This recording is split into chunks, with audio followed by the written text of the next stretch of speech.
Hey guys, Outdoor Prepper, welcome back to the channel. I want to talk about 9 mistakes that people make with portable generators, some of which could actually be deadly. And I want to talk about these quickly just so you know what to avoid. Got a little list here so I don't forget any of my talking points. But number 1, and a really important one, is never fuel a running generator. You're going to hear people tell you otherwise, but if the generator is running, what's going to be happening is it's going to be vibrating.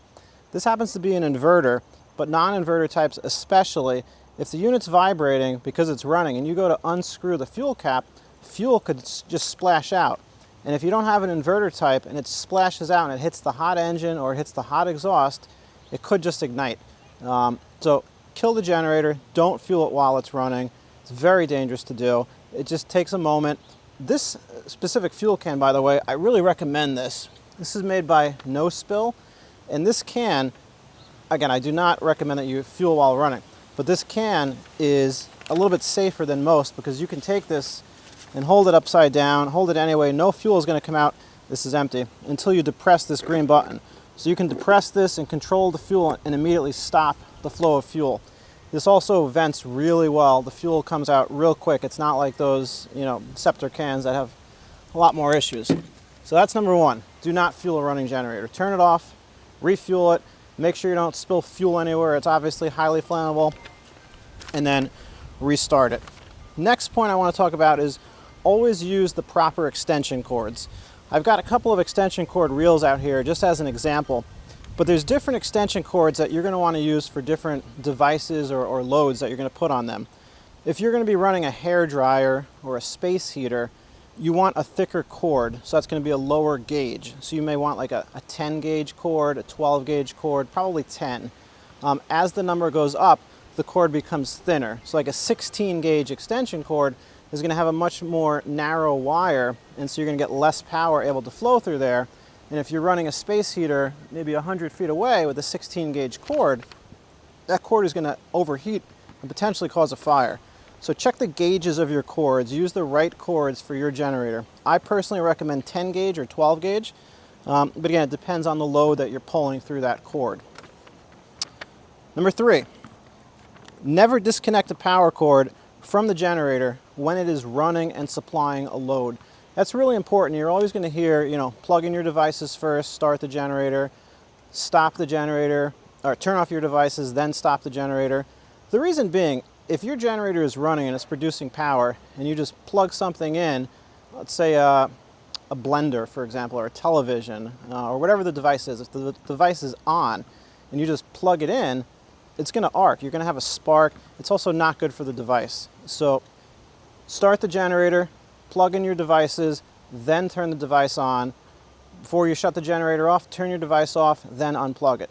But don't have a device on and just plug it in or unplug it. It's not good for the device, not good for the generator. The next one is really important, and this could actually kill you. Do not, under any circumstances, run a generator indoors. Do not put this in your living room, your basement, your enclosed porch. Don't put it in a garage. Don't put it inside a shed. These produce carbon monoxide. You need to have this properly ventilated.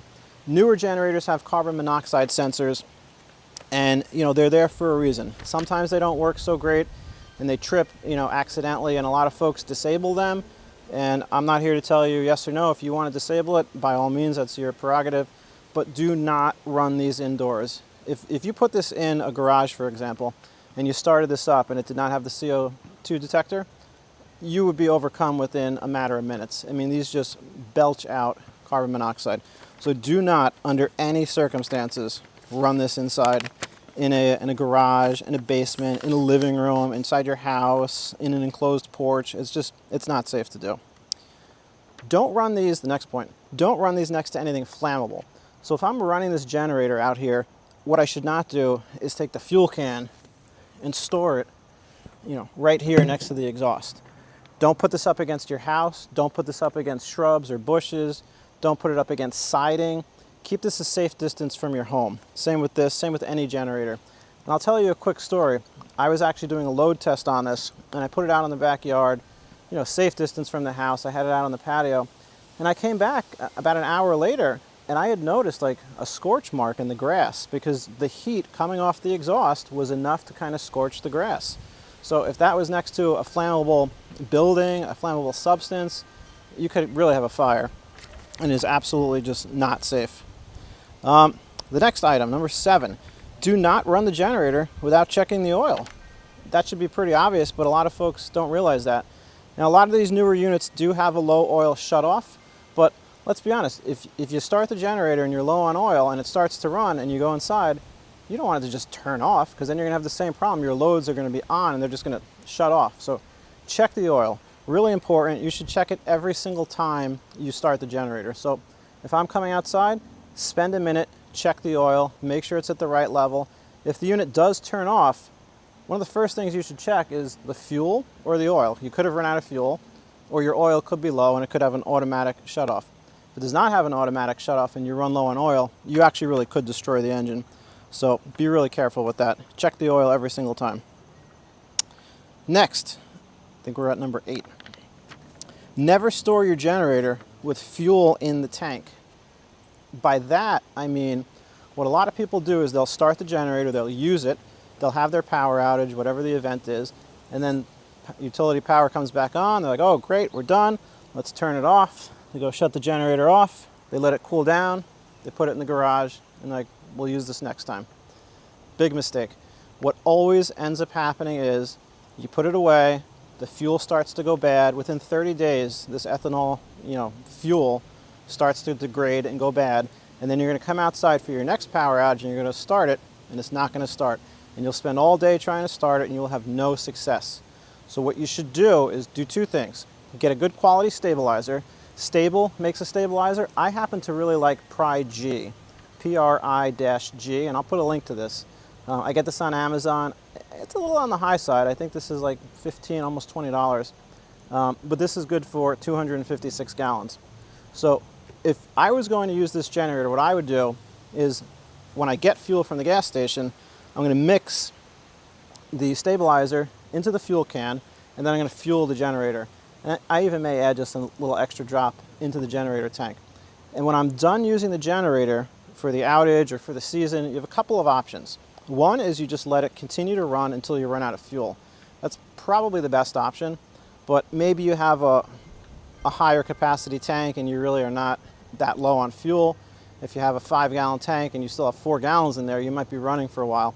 So the better thing to do is while the generator is running, turn the fuel shutoff switch to off, but don't turn the engine switch off. Let the generator keep running, and what it's going to do is it's going to burn out all the fuel in the line between the off switch and the carburetor. That might take a minute, that might take 5 minutes, but what it's going to do is it's going to cause the carburetor to have no fuel in it. The bowl will be empty, it'll have burned out the fuel from the carburetor, and then while you still have fuel in the tank, at least you have not clogged up any of those carburetor jets by having stale fuel in the carburetor. Plus you're going to have presumably the stabilizer in the tank, so that's really going to be very helpful. So like I said, do not store this with fuel in it unless you have stabilizer and you've turned off the fuel shutoff and you've let the fuel run out of the line and out of the carburetor. The next one, I think we're at number 8, or number 9, I'm sorry. Or maybe it's 8. I don't know, I've lost track. Never, ever, ever, ever, and you're going to see tons of people that disagree with this and tons of people that do this, never backfeed your house with a suicide cord. This could literally be deadly. And for those of you that don't know what a suicide cord is, it's basically a cable with plugs on both sides, male plugs on both sides. And what some people do is they plug one end into the outlet, then they have this live cord with exposed prongs that have power coming through them, and they plug it into an outlet in their house, and it backfeeds the electrical panel. This is super dangerous for a multitude of reasons, one of which is if you touch the ends of the cord, you could get electrocuted. Number 2, if you plug it into your house and you don't shut off the main, you're backfeeding the whole house, and you're backfeeding the line out to the street and to the telephone pole. And so when the lineman is outside trying to repair the storm-damaged wires, and he or she touches the wire, it's actually electrified because your generator is backfeeding the whole system, and transformers could step that voltage up. Also, this, for example, this is a 120 generator. This is not capable of 220, but if I plug it in and I start backfeeding things, I'm going to get low voltage on some devices. I could damage motors. It's It is not a safe thing to do. Do not use a suicide cord. Next, I've lost track of the numbers, but I think we're at number 9. I think we're here at the last one. Never, and this is my opinion, but never use a generator in the pouring rain. I want you to think about that for a minute. Would you take a hair dryer into the shower with you? Would you take a space heater into the shower? Would you run a generator, in a sauna? If it's pouring rain, yes, these devices are relatively, water resistant and waterproof. And if it was raining, like pouring rain right now, would this work? Probably, yeah. But you're using electrical loads and electrical devices. And, there is a circuit board behind this, and this is not entirely weatherproof and water sealed. So if it's torrential downpouring rain, I wouldn't want to be plugging in a device, utilizing electricity while standing in a puddle, or my hands are wet. You just think about it. What I would suggest, if it's pouring rain, if it's a storm, get a folding table. Take the folding table and place it over the generator. That will protect it from direct rain, and that will make a safer situation. Yes, the generator will still get a little wet, but it's going to be a lot safer. Or what you can do is you can take 2 folding tables and put them, side by side long ways, and put a tarp on top of both of them to really kind of create a large surface area. Put some bricks or stones on top, and then slide the generator under it. It's going to be a lot safer. Again, while you can technically run these in the rain per se, it is really not advisable. For the longevity of your generator, you don't want water seeping in all different places. There's metal inside here, right? It can rust, it can cause corrosion. Inevitably, it could seep into a line or a circuit board and either shorten the life of your generator or cause it to short out in general. Or maybe you have some type of short somewhere and you come outside in the pouring rain and you step in a puddle and you touch something, you can get electrocuted. So I hope these 9 items have really helped you. I hope you found this video helpful. If you disagree or agree with anything I said, leave a comment, leave a like, subscribe, and let me know what you do. Maybe you have more items to add. Leave it in a comment. This video is meant to help a lot of folks that don't know a lot about generators, or you might know some, but you want to take some extra precautions. Thanks for watching, and I'll see you at the next one.